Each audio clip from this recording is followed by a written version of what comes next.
Hi, I'm Ashley. And I'm Bree. We're the PR team Behind the Theatre Downstream. For our 6th season, we wanted to get to know the people behind the characters. We wanted to get real. This week, we're doing something a little different. We're bringing you 2 interviews from the youngest members of the Frankenstein cast, Tori Stein and Ashton Montgomery. Both girls share their feelings about having their first speaking roles with TTD and what it's meant to them personally. We also hear from Tori's mother, Jillian, who shares why TTD feels like family to her, and Ashton's father, Larry, who shares that Ashton's struggles over the years during the audition process was turned into a teachable moment of how to approach disappointment and find a way to become better. Welcome to Getting Real. Hi, glad to be here. Can you tell me what your name is and what character you are playing in our show? My name is Tori Stein and I'm playing Catherine Frankenstein. Oh, yes. And are you excited? Yeah, I'm really excited. Yeah? This is my first speaking role with the TTD, so... Really? Now, how many shows have you been in? I've been in 2. My first one was Annie. I was in the Hooverville Ensemble. Mm-hmm. And what did you think about that? It was really fun and a great experience to start my TTD career. Very cool. And how old are you? I am 13 years old. And tell me about where you go to school and all that good stuff. I go to school at East Middle School. I am in 8th grade. Mm-hmm. I'm in the band. Mm-hmm. I play alto saxophone in the band, and I'm also on the Odyssey of the Mind team and the academic team. So tell me the best part about being in the 8th grade at East Middle. I think the best part so far is kind of being the oldest kids in the school. Yeah. You kind of rule the school? Yeah. We get, like, special privileges. And, oh, very nice. What kind of special privileges do you get? Well, we haven't gotten many right now, but they promise that they're coming. So. Okay, there's a promise of future privileges. Yes. As you get closer to graduation, maybe? Yeah. Can you tell me a funny story from being at school? Anything funny happened to you there? So, getting Chromebooks is always interesting with all the technology. I found out this year that when you get a Chromebook, the default is the volume is all the way up. Oh, no. So we were taking a test, and it was an online test, and you have to watch a video for part of it. I did not know that my volume was all the way up, so... Did it blast your ears? Yeah. And it was like... It was all silent, so it was very loud for the classroom. Was it on headset, or was it loud in the classroom? In the classroom. Oh, that's embarrassing. Yeah, so I had to figure that out the hard way. Sounds like it. Can you tell me a little bit about your family? I am an only child. My parents are Jillian and Jeffrey Stein. Mm-hmm. My dad, he taught at Henry County. He was known as Mr. Wildcat there. Yes, he is, yes. He had recently had a stroke in March, though. Mm-hmm. We've been dealing with that. How have you felt with that? It has been a change. Yeah. And it's been something to get used to, but I don't know. I don't think it's not always the worst thing. Mm-hmm. Obviously, I'd prefer not to have to. Of course, yes. But I think we're getting along pretty well. Yeah, I think so too. So tell me, what's it like to be the only child? Do you enjoy it? Do you wish you had siblings? I enjoy it most of the time, except for the long summers. Yeah, being by yourself. Yeah. Yeah. But it's kind of cool because I get to play the role of oldest and responsible and youngest and spoiled. You get to do both. Yeah. And middle child, too. Yeah. Tell me how you got into acting. When I was little, at my elementary school, we always had to do a play. Everyone had to be in it for our grade. Mm-hmm. I started out really... Do you mean everyone had to be in it in your grade or to get a grade? Everyone had to be in it? Everyone had to be in it in our grade. Okay. At first, I was always an ensemble character because I was afraid to talk. But one year in 2nd grade, I wanted to be the narrator. So I started auditioning for speaking roles, and I just really liked it. I think my first big role in the play that was not required was in Cinderella. I was a stepsister. Oh, that's fun. Yeah, it was really fun being the bad guy. Yeah. What grade was that? It was in 5th grade. Okay, 5th grade, so a few years ago. Do you have a show that you would just love to do? Yes, I'd actually really love to do Alice in Wonderland. Oh, I think your mom has told me that. Do you want to play Alice? Yeah. Yeah, not the Queen of Hearts, not the bad guy? No, I would not say no to the Queen of Hearts. It's always fun to be the good guy, too. Well, sure. Do you have any hobbies or hidden talents you want to tell us about? I really enjoy actually playing the piano in the spare time. My piano teacher is actually Charlotte Witt, who is also with the TTD. So. Yes, that's true. How long have you been taking lessons? I've had to stop recently, but I had taken it for 2 years before that. So. Very nice. And you're enjoying it and you're doing well? Yeah. Good. Let's talk a little bit about Frankenstein. Tell me why you wanted to try out for the show. I always really liked the classic novels. Mm-hmm. Have you read Frankenstein?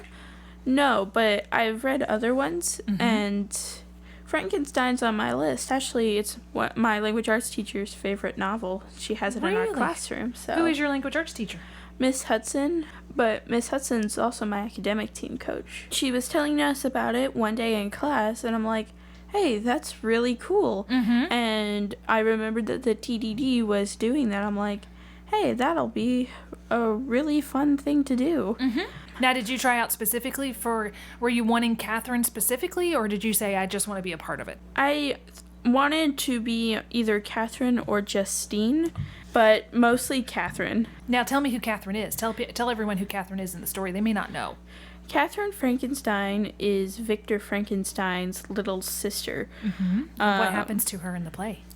She is unfortunately the first victim of the creature. Yes. And why is she the first victim? Well, in the story, I've been sent by my governess, Justine, to get our picnic blanket, and the creature catches it. Mm-hmm. And I have to go and talk about my big brother, Victor. You say that your big brother is going to be angry, and that's where he understands that you are related to Mr. Frankenstein. And then the unfortunate happens. The unfortunate happens, yes, it does. Do you have a favorite radio show or podcast of your own that you like to listen to? Actually, I've just gotten into Smash Boom Best. What's that? It's debates, but things they do pretty much everything. Like there's pizza versus tacos. Oh, cute. I like that. Yeah. What do you like, pizza or taco? I kind of like tacos better, but it does sometimes depend on the day. Yeah, it depends on your mood. Do you have a favorite version of Frankenstein? Have you seen different versions, or do you think just the classic novel will be your favorite? I kind of think that just because of this radio play, that this is kind of going to be the one I prefer. Mm-hmm. Just like with Cinderella, I always will prefer the one that you were in. Yeah. So what do you think is going to be the toughest part about bringing this show to life? Because this is the first time we've done anything like this. I think that maybe it'll be the coordination between the sound effects and the people, because I think we'll be able to do them both separately, but the fact that we'll put them together, and make the sound happen at the right time. Yeah. I think you're probably right. What do you think is going to be the easiest? I think that it will be the easiest to learn our lines, especially. Yes. Yeah. Because we already, in my opinion, the actors have great impressions of the characters. You think so? Already? Because we've already had the read through. So you're doing your interview after we've done the read through. So what was your impression of the read through? What'd you think? I think that we got good vibes out of the characters. Like the way we read really expressed them. Is there anybody whose interpretation of the character you like the best already? I really like Matt, who plays the creature's impression. Yeah. Just the fact that he doesn't just grunt, as in to grunt. Like a caveman kind of grunting? Yeah, he'll grunt with personality. And it kind of shows that the creature is more than just a beast and a monster that we always think of. And he's actually an intelligent being.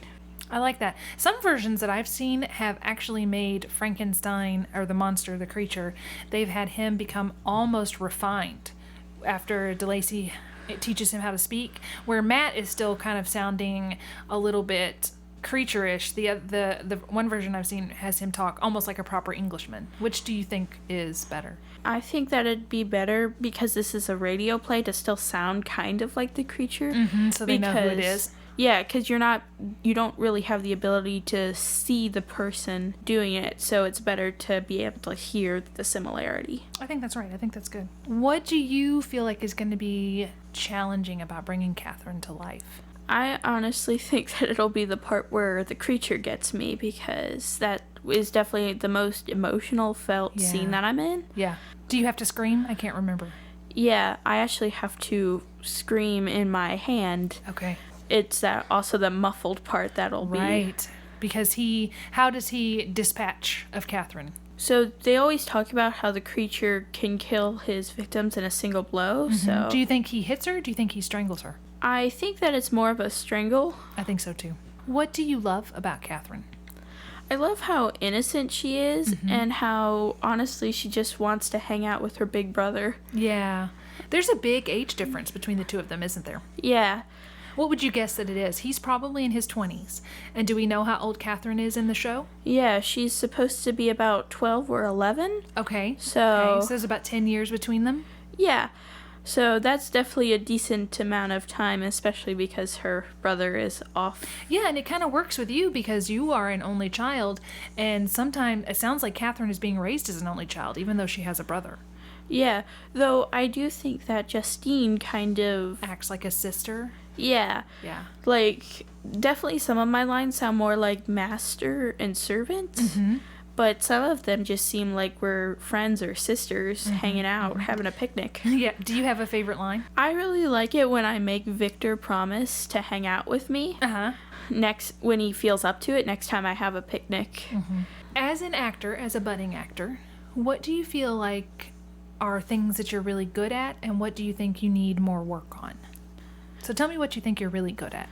I am very good at, I know because I've been told by several people that I'm good at differentiating my voice, which definitely comes in handy because this allows me to play Brigitte, the servant in the house, as well as Catherine. That's right, you have two roles. But I think that maybe I need to work on the more emotionally felt scenes. Okay. Because the plays I've been in the past, it's mostly the same amount of emotion throughout the play. Do you have a technique that you know of that can help you do that? So I always try and think of a scenario where I felt what the character, or similar to what the character is feeling. And then I try and re-feel that. I mean, I'll admit that I've never actually been in a situation where I felt like a monster's going to strangle me. That's a very good thing. I'm very glad to hear that. I've been working on trying to come up with, like, a scenario that might involve that. Or you could just think of something where you were very, very scared or very sad. Yeah. You could do that. It doesn't have to be exactly a monster attacking you. It could be something where you'd have those same kind of emotions. So the same intense fear or the same kind of sadness, you could do that too. Yeah, that's definitely what I need to work on. Okay, I think that's good. Tell me who you look up to as an actor, writer, director, whatever you want to tell me. Do you have any acting heroes or directing heroes or writing heroes? I look up to a collection of people. My mom is always a great example. I think so, yes. She has had previous experience with the TTD too. My mom always has taught me with her experience with the ensemble and speaking roles that just to have fun. But as a director, I've always liked Steven Spielberg. Ooh, me too. I liked him a lot when I was younger. I still like him, but I really looked up to him when I was a kid. Yeah. His movies are just great. What's your favorite Steven Spielberg movie? Do you have one? It's hard to pick. Well, just tell me a couple of them. I always liked Indiana Jones. Me too. Yeah. He did Goonies, right? No, he didn't do it, but he produced it. So it kind of feels like a Steven Spielberg movie, but I believe Chris Columbus was the director of that. Because I also really like Goonies. Me too. They're my guys. Goonies never say die. I think that was actually like my first 80s movie that Really? I know your mom was trying to introduce you to all the classics, right? Yeah. So tell me why you think theater is important. It teaches people to express themselves. Like, even if they don't feel confident speaking, there's a lot to be said just expressing yourself through body language as the ensemble. Yeah. And it kind of teaches you to be a team player, too. I think so. I think theater can be a sport, don't you? Yeah. It's a different kind of sport, but those are the best sports in my opinion. So tell me this, okay. Since we're in the Halloween season, if you had a magic wand and you could wave it and change anything about theater, is there anything you would change? Honestly, I don't think I would change anything. That's a good answer. Except for maybe I'd make the, go stage right a little clearer because... I still get confused with those, so don't feel bad. Even when I'm writing down blocking, I get confused about what stage left, what stage right. Okay, here's another spooky question. Can you tell me your scariest story? It can be something that happened to you that was scary, or it can be a story that you heard from somebody else. Just tell me something really scary. I will say that my mom, she and my grandmother, they both worked in the Cincinnati Art Museum, so I have they've said of quite a few tales about that. Okay, do you have any for me? Yes, there's the one about the old entrance. There was a guard she was always the most friendly guard ever, and then one day her partner at the door, he saw her and he was talking to her, and she was really grumpy and kind of mean. And so he went to another person, and they're like, so-and-so was so grumpy today. And they said, that would make sense because they died. Oh my goodness. That would make sense. They were pretty grumpy about not being alive. Yeah. Okay, now we're going to go on to rapid fire questions. So you just tell me the first thing that comes into your mind. It doesn't have to be the right answer. It's just the first answer, okay? Okay. Okay. Tell me, what is your favorite movie quote? Do or do not, there is no try. Okay. Tell me somebody by name who needs to come see this show. I'd say my language arts teacher, Miss Hudson. Excellent. If you could choose the show that TTD does next, what would you pick? Alice in Wonderland. I thought you'd say that. What personality trait of yours has gotten you in the most trouble? Being stubborn. And who'd you get that from? My dad. Do you think that cats have any regrets? No. I don't think so either. What's the funniest way that you've gotten injured? Well, one time I, just sitting in the gym, it was not an ideal location, and then suddenly a kickball just slammed into my ear. Oh gosh, that's horrible. It was kind of funny. It's funny now. It probably wasn't very funny then. Yeah, I was more mad that a kickball was. Yeah, at your head. Yeah. Which world in The Nightmare Before Christmas would you pick? Not Halloween, because I'd probably just pick Easter. Oh, that's a good one. What was your favorite toy when you were a kid? I had a little stuffed leopard named Layla. Nice. I actually still have her. She's kind of raggedy now, but... What's the best piece of advice you've ever gotten? Don't sweat the small stuff. If you had to pick a new name for yourself, what would you pick? It kind of changes. I always liked Alexandra. Oh, I think that's very pretty. Yeah. What is the most beautiful place you've been to? I would say I went to Monticello at Thomas Jefferson's home. Yes. And it was really pretty. Inside and out. I would like to go there. I have not been there. Yeah, the gardens are really nice. What would you do for fun on Mars? I would probably go dune surfing. Oh, that's a good idea. Yeah, I like that. What's your favorite movie? That's really hard. First one. Just first one. All of the Harry Potter movies, it's just hard to choose between them. So Harry Potter et al. Yeah. What store do you shop at the most? Barnes & Noble. Ooh, good answer. I like that one. What is your favorite Halloween costume? I really liked dressing up as a tiger. It was really comfortable. It was a hoodie with stripes. That is comfortable. Yeah. Okay, here's some different ones. These are called Would You Rather. It's sort of like your taco or pizza question. So, would you rather read novels or watch movies? Novels. Would you rather have cake or pie? Pie. Coke or Pepsi? Coke. Would you rather see a Sasquatch or a Yeti? Yeti. Would you rather meet a vampire or a werewolf? Vampire? Vampire, okay. Would you rather be chased by 5 zombies or 1 werewolf? 1 werewolf. Really? Okay. You think you could outrun him? Mostly it's just taking out 1 target. Would you rather be a ghost or be haunted by a ghost? Be a ghost. Oh, you'd like to do the haunting? Yeah. Would you rather be hot all the time or cold all the time? Cold. Oh, goodness, I'd rather be hot. Think about other actors. are other kids that want to get into acting, okay? Think about them. What is the best advice that you would give them? Just have fun. Mm-hmm. It's okay if you don't want to speak. It's gonna be really enjoyable if you just have fun and make friends. Good. Now, usually, the next question I ask is, what would you tell the 10-year-old version of yourself? But you're not too far away from that. So we're going to change it around, and we're going to say, if you could visit your future self, say 30-year-old Tori, if you could talk to her, what would you tell her? I would tell her, go to college and choose something you like. Good. So what would you tell her to go to college for right now? Math. Math? You want to be a teacher? Maybe. Maybe? I think you'd be pretty good at it. Yeah. Okay, now here's your last question. You ready?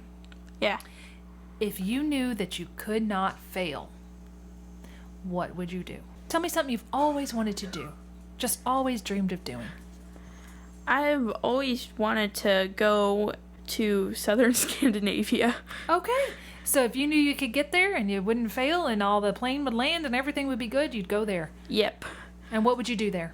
So I've heard of this place where you can rent an igloo, and it's a clear igloo so you can watch the aurora borealis. Oh, I like that. Yeah, it sounds really cool. And there's also like a labyrinth of ice, and on each block of ice is a story of a book.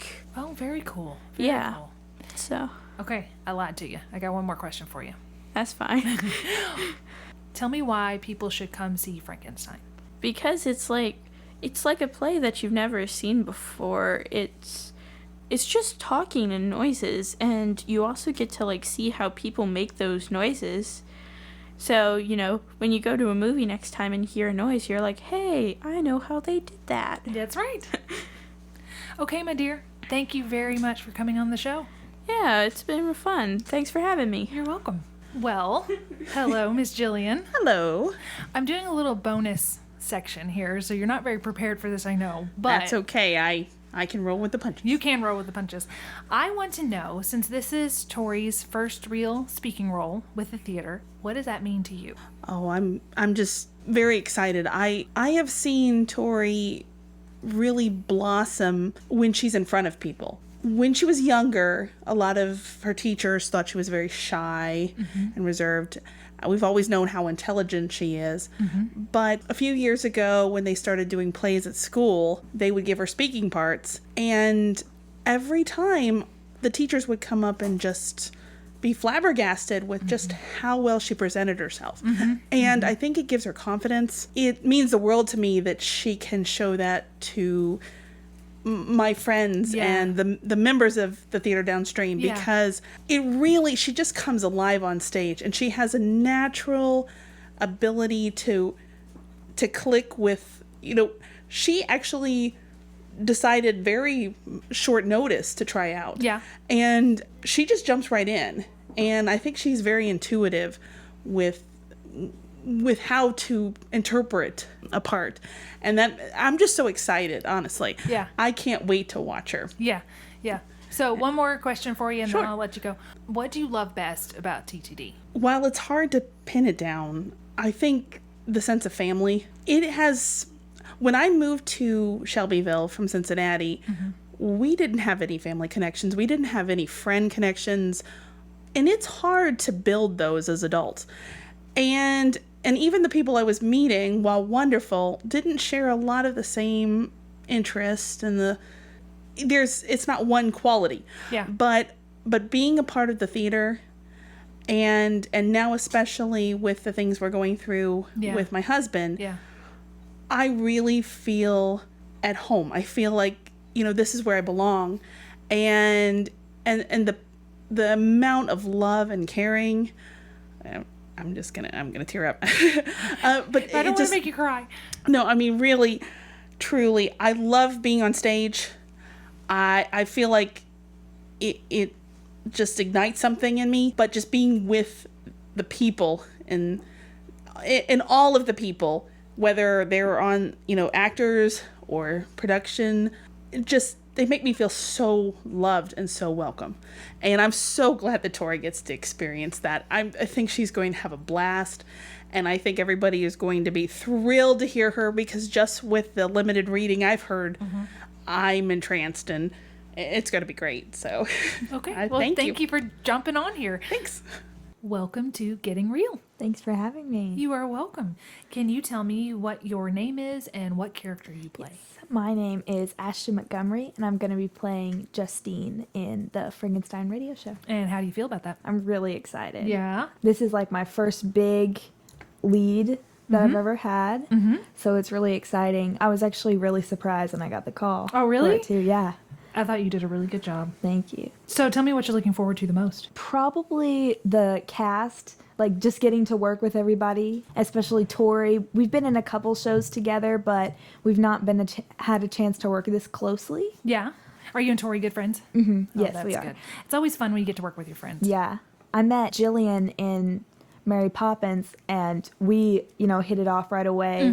And I didn't meet Tori till a little while later. Well, tell me a little bit about your school. What grade you're in, where you go to school, that kind of jazz. Yeah, so I go to Eminence Independent. We are a K-12 school. I am a sophomore, but I also do the Bellarmine program. Okay. So on Tuesdays and Thursdays, I take classes at Bellarmine University. And what does that do? Tell those who may not know, what is the Bellarmine program? Yeah, this is a program where you take all of your high school classes, but on Tuesdays and Thursdays, we take a bus and we take college classes, and sometimes we'll even be with like regular other college students, and then we get college credit hours. Okay. So I think you get 12 college credit hours this year. Very nice. So technically then, by the time you are a senior, you could what would that mean? I think I would be halfway through my sophomore year if I did it all 3 years. All right. And what do you want to go to school for? I don't really know. I think I want to be my dream job would obviously be to be on Broadway, but I think I want to be like a theater chorus teacher, but I don't want to teach band. Okay. So music education may not be the major for me. Okay. Maybe theater education. Okay. Still trying to figure that one out. Okay, that's good.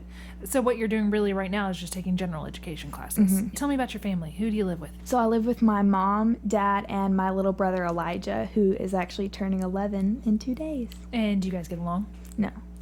Not at all? Brutal honesty. No, we do not. Maybe you will when you get older. How many years is between you all? 4. Too much? Would you think you'd get along better if there was less years or more years?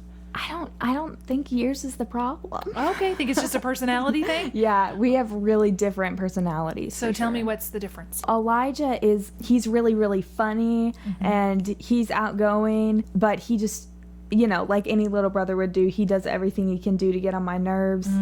But he's always got a comeback. Okay. To whatever you say. It may not always make sense, but he always has a comeback. Okay. He's the punchline guy? Gotcha. Tell me about your mom and dad. My mom is a 7th grade English teacher, and then my dad is a short-term missionary. It's really, really weird, when you grow up in a small town. The superintendent of my school is the youth pastor at my church, and him and my dad are like best friends. And then my mom teaches at my school. Did you have your mom in class? Was your mom I didn't. Oh, did they do that on purpose? No. So we were originally going to have to move to Wilmore for my dad's job. Okay. And so me and my mom went ahead. She got a job at East Jessamine Middle School, and then I ended up going there. And things ended up working out where we could come back and be in Eminence. So how long were you in Wilmore? Well, we never moved. Oh, okay. Our house couldn't sell, and they ended up changing the rules so that my dad could commute to his job. Oh, great. So that ended up working out really well. How far of a commute is that for him? About an hour. Oh, that's not terrible. No, that's not bad at all. Tell me more about this short-term mission stuff. What does that mean? Yeah, so a long-term missionary would be somebody who goes on trips for like 6 months, or maybe they live in another country.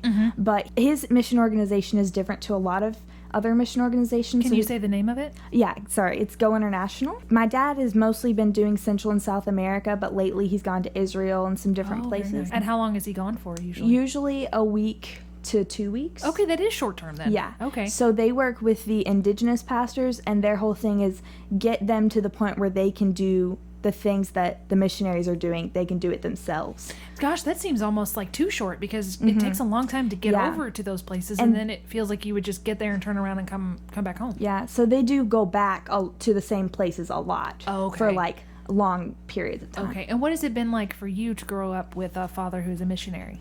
I think it has shaped my personality a lot. Okay. I actually studied Spanish for 6 weeks in Antigua, Guatemala one summer. Okay. And so it's changed kind of like my perspective, I guess, on the United States as a whole and like the way that we live in the United States. In what way? Just looking at even like in the way that I say some things, there's even little things like I don't refer to us as America, because in South America, they're Americans too, technically. Okay. So, like, I may refer to things as the U.S., but also just, like, having an attitude of gratitude, because I've seen the way that other people live firsthand. You always hear people say that, but when you see it yourself, it kind of... The phrase first world problems, you're very aware of that kind of concept? Okay.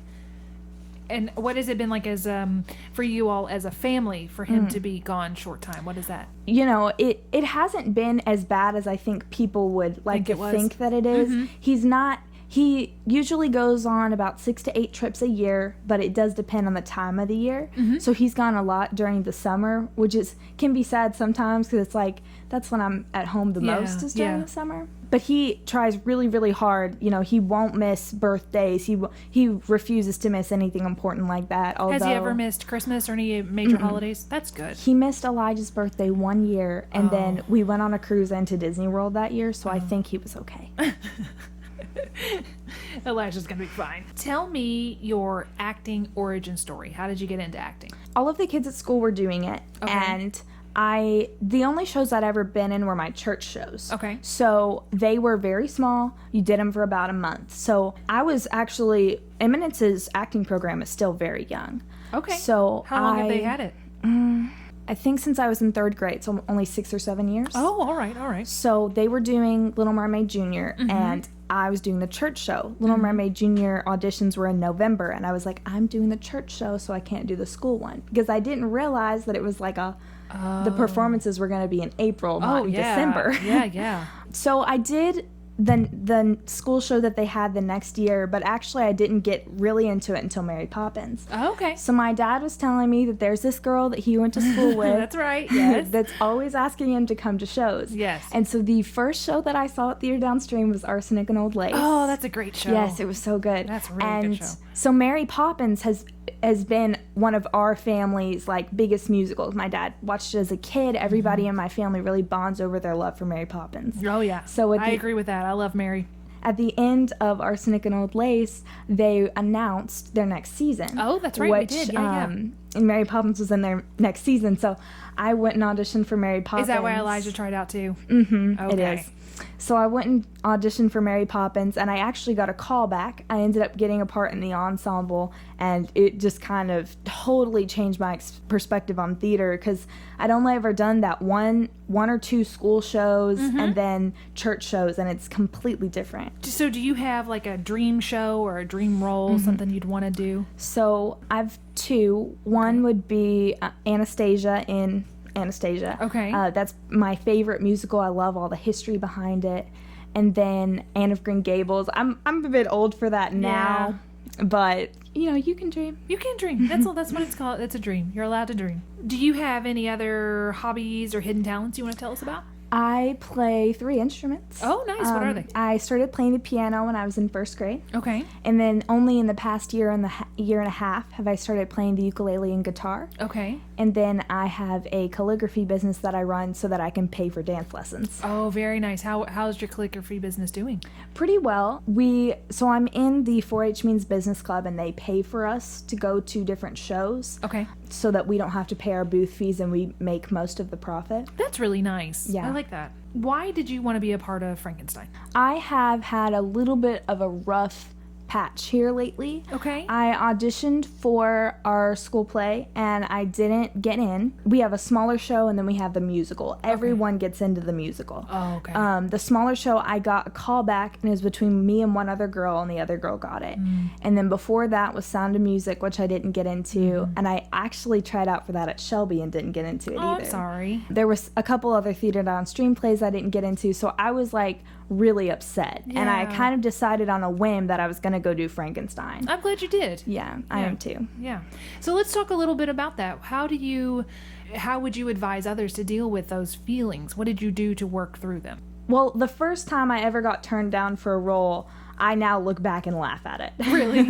It was Miracle Worker. Okay. And we were doing the doll scene where Helen Keller's trying to communicate to her mom that she wants eyes on her doll. Yeah. Helen Keller obviously cannot see nor hear. Right. And her mom looks to her and says, "Eyes? Do you want eyes?" And I looked straight up, smiled, and nodded my head. Oh.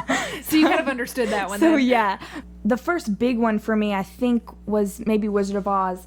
And the first one was always really hard, but I would just say, like, keep going and audition for other shows and just gain more experience. Yeah. There's nothing you can do about it. You know, Right. sometimes it could be all things are equal and it's just... And when you're a 15-year-old girl who's a soprano, there's always going to be some Exactly. competition. Exactly. And not everybody's right for every role. Right. I auditioned for a school play not too long ago and did not get a huge part. And I didn't have any hard feelings about it because, honestly, I auditioned for the show because I had been in all the other ones. So you just kind of wanted to do it just because. And I didn't get a huge part. And, well, this show really wasn't for me anyway. Okay. Do you have a favorite version of Frankenstein? Well, I actually read Frankenstein for the first time in school last year, and we went and saw the stage 1 production, Okay. and it was very good. I haven't seen any movies all the way through. Okay. I saw bits and pieces of one that was made in 2014. Who was in that one? The only actor I can remember had a very minor part. McKenna Grace is like this little girl, and she plays Catherine. No, not Catherine. She plays one of the characters. It would have to be Catherine. That's if she's a kid. Well, it depends on the version, too, of Frankenstein they're going with. Okay. Because sometimes it's a little boy, isn't it? Yeah. Well, I think, if I'm remembering correctly, in the original one, there's 2. Oh, is there? There's a little boy and a little girl. Oh, if I remember. So, All right. and one of them, I don't want to spoil it. Oh, Tori's already gonna told go? everybody. She Okay. gets, yeah. So one of them gets thrown into a river in the book, and I think the other one gets strangled. Tori and I think that her character meets her unfortunate demise through strangling. Do you think Yes. so? Yeah, that's what I think too. Because I guess it's never really specified. Because you hear it, Yes. but you don't really see it. Right. Thank goodness. What do you think is going to be tough about bringing this radio show to the stage? I think for me, the hardest part is putting myself in the situation. Yeah. Before this podcast was recorded, we've only had the read-through. We've Right. not had any other rehearsals. Right. So during the read-through, there's a scene where I have to scream and different things, but it's different, I think, when you're on stage and you're in a scene because you see it and you don't really necessarily have to imagine as much of it. Whereas Because you're in the moment. Right. Good, So with yeah. this, you have to leave it all to your imagination. So there's one scene, my jail scene, that I think I'm really, really going to work hard on trying to convey that emotion because, yes, there are going to be people looking at you, but mostly you just are relying on your voice. Right. So Right, I right. can't, like, part of me is like, I can cry. You I can can, do but this, yes, you can. but- right. Even though they're not going to be able to see you, if you do cry and show that emotion, it's going to come through in your voice Yeah. because that sincerity or that pain is going to come through. So feel free to be expressive because we're going to be able to, even though we're not seeing it, we will be Right. able to Feel it. hear it and feel it. Yeah. What do you think is going to be the easiest part? So memorization has always been really hard for me because so I take piano lessons and we do recitals, and every single recital I mess something up because you have to memorize it, and I just want to go, Ruth Ann, can I please just play from the paper? Yeah. So I am really happy we don't have to memorize, but at the same time, I almost feel like we will rehearse it so much that it's going to get Yeah, I think memorized so. And I think anyway. even outside of rehearsals, you need to be very familiar with the script. Yeah. But it'll be nice to have that security blanket there with us. One of our actors, Randall Palmer. Yes. He done got his whole thing memorized. Does he really? Maybe not all of it, but like he went up to Laura before our director before the read-through.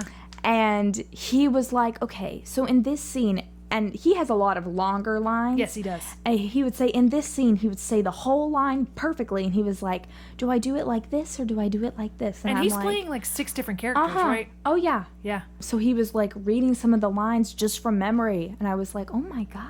He's pretty amazing. He played the president in Annie. Yes. That's where people might remember him from most recently. Mr. FDR. Tell me who Justine is in the play. So Justine is Catherine's governess, but so the Frankenstein family saved her from the workhouse because all of her family dies very, very gruesomely, you find out. And so she has a very, very hard backstory.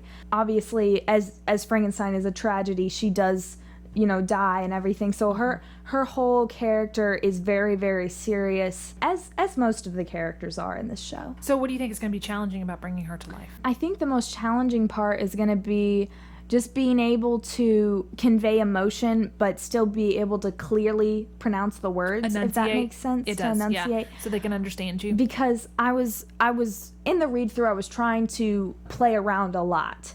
And so what I was doing was I was being very, very emotional. Laura brought up to me that there were some times that I was doing a really, really great job, but if you closed your eyes, you couldn't really understand everything that I was saying. Oh, that's a good note. So, and two, like, if you really think about it, if you've ever talked to somebody while they were hysterically crying, I mean, it's not easy to understand what they're saying. So being in a radio show, you really have to be able to pronounce everything. I gotcha. What do you love about Justine? I just love that she's so mothering.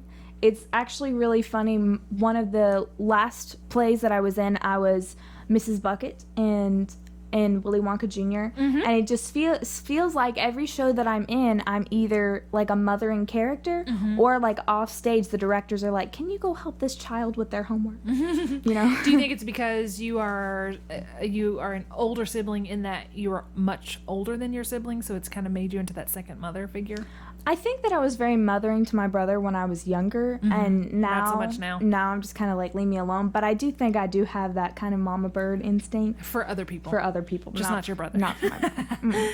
What do you feel like are your strengths and weaknesses as an actor? Like, what do you think you're really good at? What do you think you need help with? Well, to be honest, I don't know because I've never been in a straight play before. Oh, ever. Okay. So singing has always been my place, my comfort zone, and so acting wise, I've not even had a big chance to play a lot of variety of roles either. So that might be the challenge, is how to do a straight, because this is so different from anything I've ever done. Yes, it really is. Even if you've done a lot of straight shows before, it's different. It is because it's a radio show, so it's relying purely on vocal performance. And I've only ever auditioned for 2, so it's not even like I've. So this one and Miracle Worker?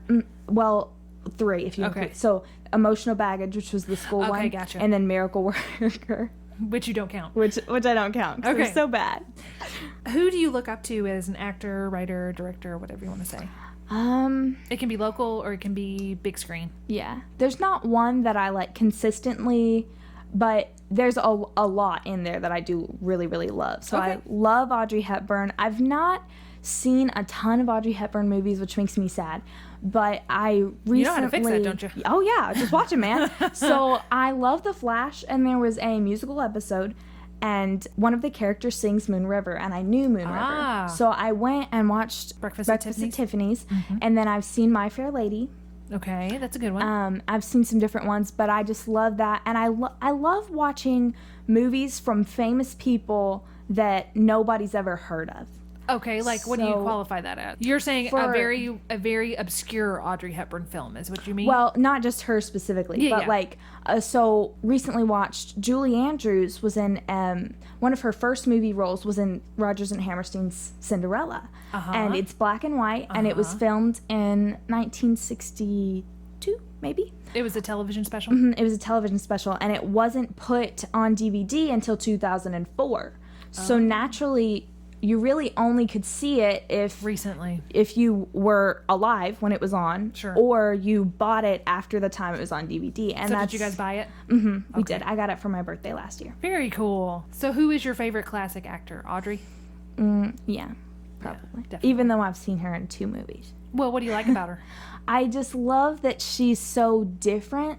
Like at the time, so her birthday's on Star Wars Day. It's May the 4th. Yes. So the boys were watching Star Wars and I was watching Breakfast at Tiffany's.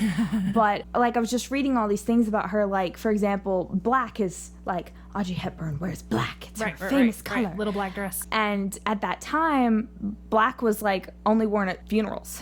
Oh, so she made it classy to wear black. Yeah. I gotcha. That's very so interesting. that just she's different, and that she's able to be so versatile. Like, you think of Audrey Hepburn as such a lady, and then you see her in My Fair Lady playing such a different role, which actually Julie Andrews played on stage. That's right.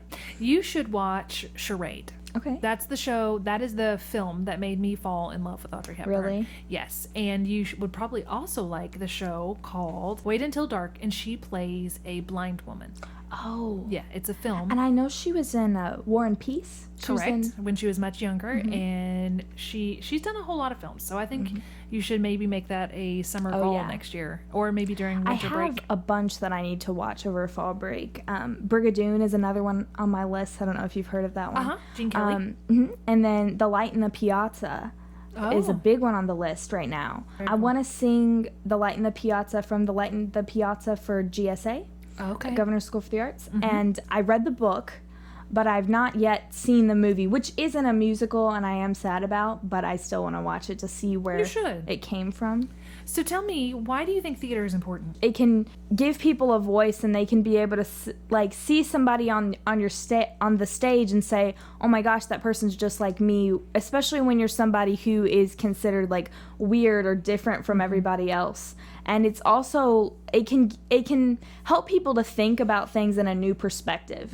If you are like a very, very narrow-minded person and you only think about things one certain way, theater can be that door that opens for that person to look at things in a different way. Okay. If you had a magic wand and you could change any one thing about the theater industry, what would you change? I think that sometimes that people think that you can't like be a Christian and be in certain industries, theater being one of those industries. Okay. And I think that I would kind of change like that perspective. You would change the perspective. That's a good answer. Okay, now we're going to go into some rapid fire questions. Oh boy. Tell me somebody by name who must come see this show. So you got to come see Angelise Hernandez. And who is that? That's my best friend.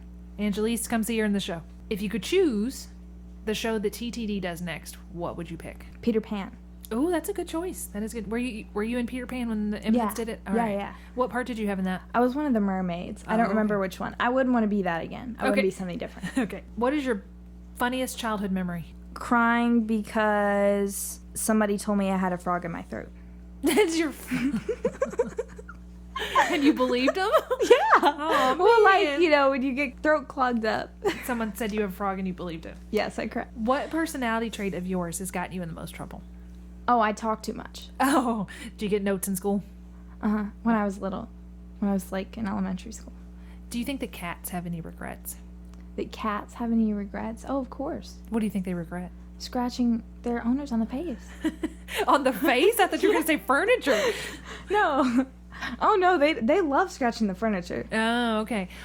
What is the funniest way that you have been injured? The funniest way that I've been injured? Anytime I've had any kind of, medical anything happen, things went weirdly. So, when I had braces, all kinds of horrible, horrible things How long happened. did you have braces for? About 2.5 years. Oh, really? I thought it was longer. It felt like longer? Trust me. I had tubes in my ears, and tubes are supposed to fall out after 4 to 6 months, and I got my tubes in when I was at 4. So then when I was in 5th grade, I had to get one of them surgically removed because it never fell out. Oh, gosh. That is terrible. Oh, yeah. That's not funny. I told you, it wasn't funny. It's just weird. It's just weird. If you could live in any painting, which one would it be? Oh, what's the one with the lilies? Monet? Mm-hmm. That's a good one. I think it's really pretty. That's who I picked. I just want to sit there and write or read by the pond. Have you seen The Nightmare Before Christmas? Yes. Okay. If you were in The Nightmare Before Christmas, which world would you pick? Halloween Town seems the most interesting. What was your favorite toy growing up? Mm-hmm. Oh, I had this little cat. It was pink, and my uncle named it Persnickety. Oh, cute. Yeah, I didn't get the humor in it till I was older, but I just always called it that for some reason. That's a cute name. I had Persnickety and Baby Persnickety. What is the best piece of advice you've ever gotten? You can always try again next time. That's really good. If you had to pick a new name for yourself, what would you choose? I don't know. I want it to be something like weird, like something that you would remember. Mm-hmm. When I was younger, I wrote a book, and the main character's name was Miggery Gale. She was What was it? Miggery Gale. Miggery. I don't know where I came up with that. Okay. But I wrote it, and she was like a detective. I don't know if I'd want that to be my name, but I would want it to be like obscure and memorable. I think that's cool. Yeah, that's really cool. What is the most beautiful place you've ever been to? Antigua, Guatemala. What is the most interesting thing that you carry around in your purse? I usually have a broken pen. Okay. I don't have it with me actually now, but I had this Vera Bradley pen that I've had since middle school. Okay. But it's broken, but I carry it around. It's like your good luck charm or something? Yeah. Okay. It was like it's one of those metal pens that are like expensive and make you feel bougie. Okay. What store do you shop at the most? Kohl's. What's your favorite Halloween costume? Anna from Frozen. Ooh, I like her. Okay, here is some bonus would you rathers. Okay. So, would you rather read novels or watch movies? Watch movies based on novels. Oh, that's best of both worlds. Would you rather have cake or pie? Cake. Coke or Pepsi? Coke. Would you rather see a Sasquatch or a Yeti? Sasquatch. Okay. Would you rather meet a vampire or a werewolf? Neither. A vampire, I guess. Okay. Would you rather be chased by 5 zombies or 1 werewolf? 1 werewolf. What's your reasoning? Zombies, like, I feel like I would look back at them and be like... They'd be right there. They'd be right... Well, no, like, I would just want to stare at them because they're so obscure looking. Okay, you know what I mean? okay. But, like, a werewolf, I'd just be too freaked out. And I'd run. I feel like I'd make it farther. Okay. Would you rather be a ghost or be haunted by a ghost? Be a ghost. You'd rather do the haunting?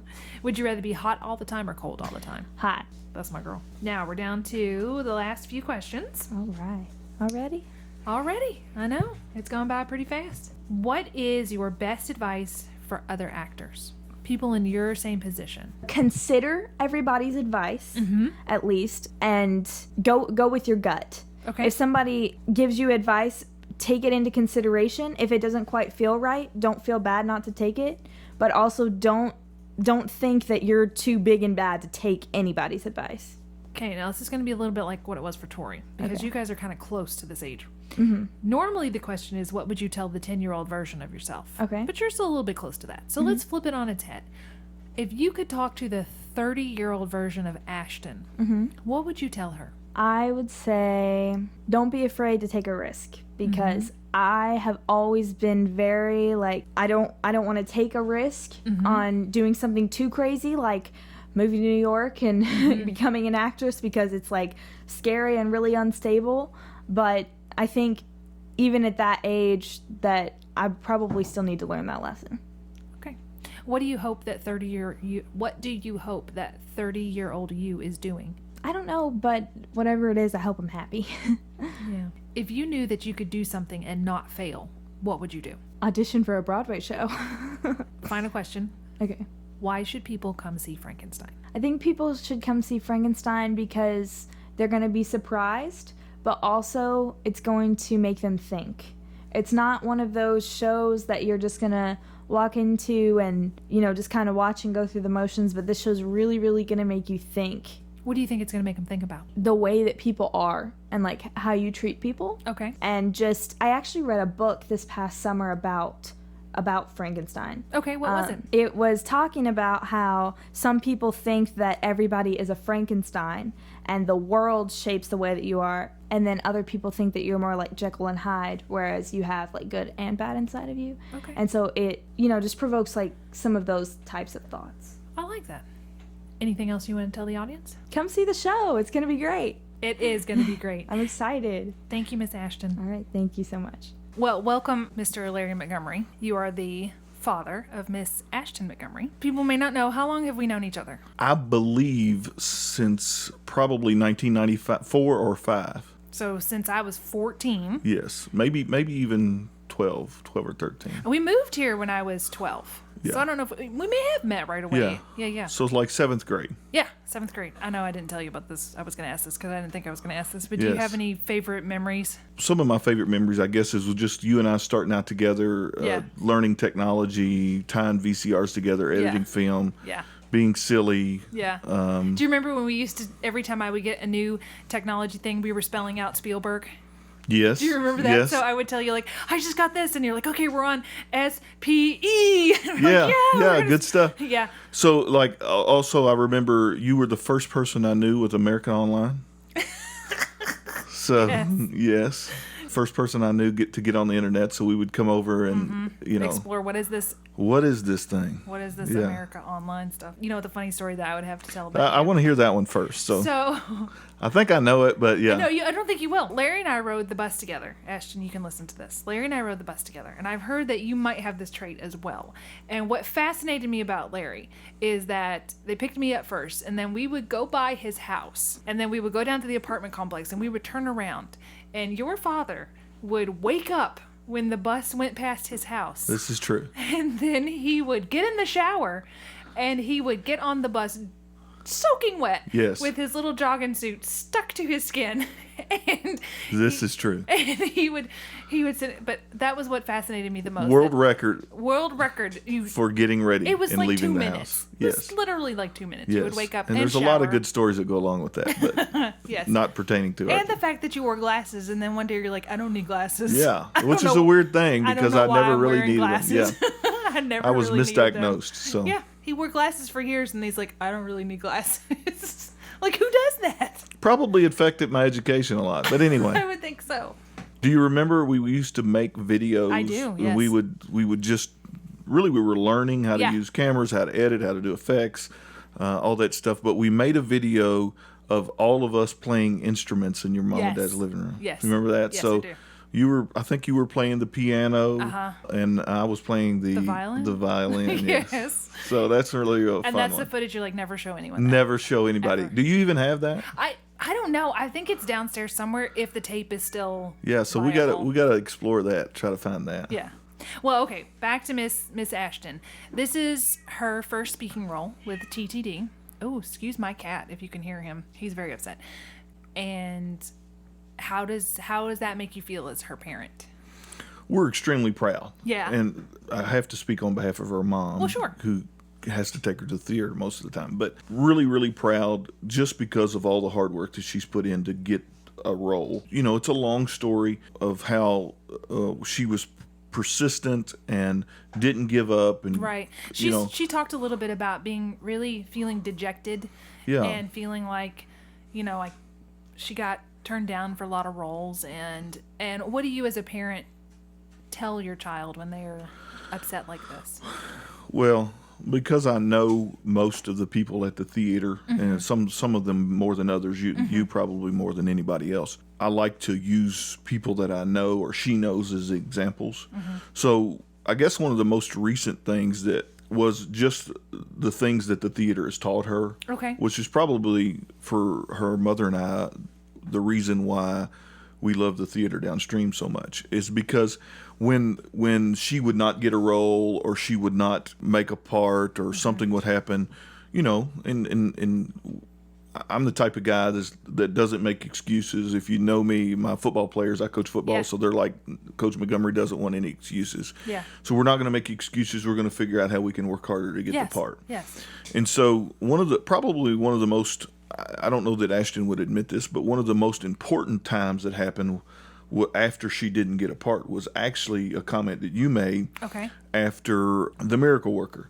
So after The Miracle Worker, there was the awards night. The Tibbies. Yes. And so you explained that was your first lead role. Yes. Yes, I've been doing theater for 17 years, and I'd never had the final bow. Yeah. I remember kind of watching that and watching Ashton, who I really believe looks up to you, which is special to have one of my closest childhood friends, my daughter, looking up to. And so that was very much a conversation piece at our house. Hey, did you hear what Ashley said here? Yeah. This is someone that you look up to, that our community respects, that so many people feel inspired by. Did you hear what she said? Did you hear her say this was her first lead role? And so we had a lot of conversation about what it means to work hard, what it means not to give up. And a lot of yourself included, a lot of these kids are getting started way sooner than I did. Yeah. Because I started community theater acting when I was 20. So you guys are way ahead of me. To already have a lead role at your age is something I didn't even have until I was 37. So that's pretty incredible. And so this is taught, it's done so much for us, Ashton, who loves the arts, I'm a sports guy, so it's sometimes harder for me to relate. But it's taught us about those type of things, and I want to tell, if I have time to tell a quick story. Go for it. She started saying things like, well, I need to figure out what I need to do to get better. She started analyzing herself. Yes. And so she's got a little small business, a calligraphy business, when she makes her own art. And so she was working really hard to do that. And she approached her mom and I and said, I want to have dance lessons. And, we're a working family like anyone else. And sometimes there's just a limit to what we can afford. And so she's got piano lessons, she's got voice lessons, she's got guitar lessons, she's got ukulele stuff, she's got all these instruments that we have to buy, and which we love to do, but there's a limit to what the cash cows can do. So we just said, we want you to be able to do whatever you want to do, but we can't afford it all. And so she said, I'm not asking for money, I'm asking for permission and for you to take me to dance classes. Okay. And so she saved her money. She has to spend X amount of dollars a month, and she started taking dance classes. Very nice. Because she knew that one of her weaknesses was choreography. And so I think that's an important part of what the Theatre Downstream has done for my family, is just to teach her the value of hard work, to teach her the value of not giving up. And, in spite of, not getting roles, not getting the parts that she wanted, that we still got to keep plugging away and working hard. Right. And I hope that there's an understanding for you and for you that it's not ever something that we set out to do is to disappoint people, and there's been, I'm sure Brian's told you the story. If he hasn't, he will. There was a role that he really, really wanted, and I had to disappoint him. And he, not only did he really, really want it, he lost 60 pounds to get it, and he still wasn't the right fit. Now you can quantify it. You can say, well, was he talented enough? Absolutely, he was talented enough. Could he have done it? Sure, he could have done it. Would he have been the best person overall? No.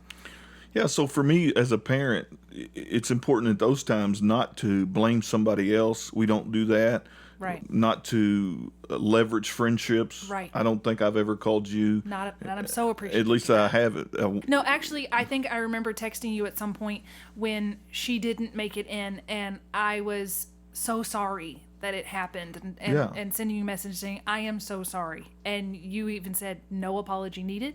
We don't do that here. It's just, she needs to just work harder or try to figure out what she can do. I don't pretend to be a perfect person or a perfect parent, but the one thing that I hope that I hope that people that I'm friends with don't take advantage of me, and I don't want to take advantage of you. I really appreciate that. And I also want to be the parent that teaches in every moment. Yeah. So this is, for me, it was an opportunity to teach, not an opportunity to complain or blame somebody else. I appreciate that. Anything else you want to say? We love the Theatre Downstream. Ooh, so do I. Thank you, Larry.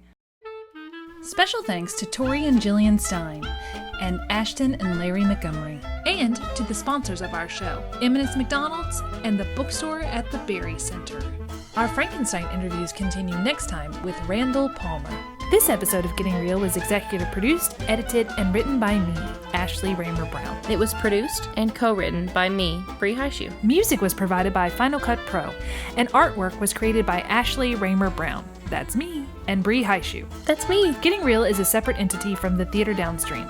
The thoughts and opinions of the hosts and guests are their own and do not reflect the thoughts and opinions of the Theatre Downstream or the sponsors of their shows. Thanks for listening.